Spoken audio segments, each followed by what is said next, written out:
First things first, take everything off the lawn. Second, clean up the trash that the animals got to the night before.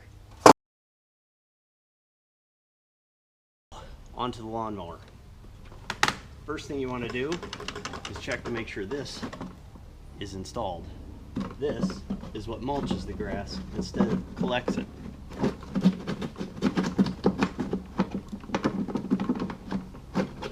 It's super easy to install.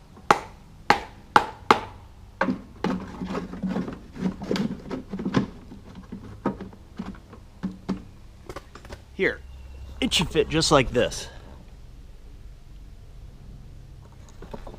Then, check for gas.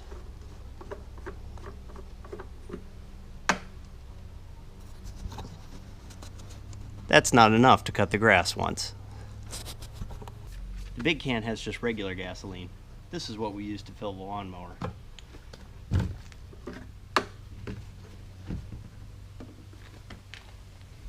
Now, I don't ever turn this off, but sometimes the fuel cutoff valve is turned off, and if it is, the lawnmower won't start. So make sure that it's in line with this tube.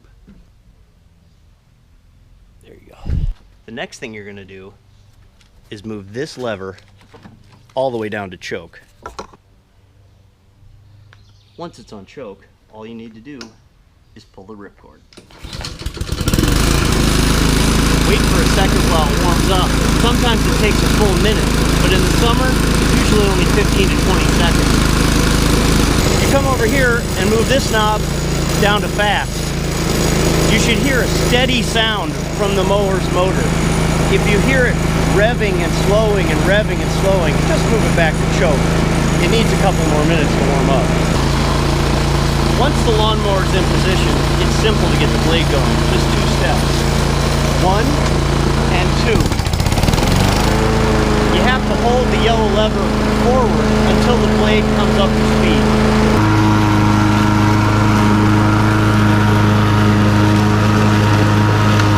Once the blades are spinning and you're cutting the grass, in order to use the self-propel feature, you just use the smart drive control.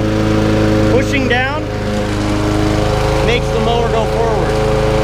If you push down a little bit, the mower moves a little bit. If you push down a lot, it takes off.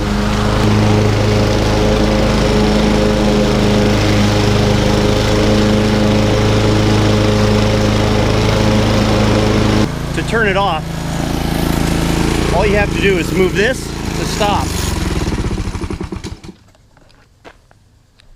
And now it's ready to put away.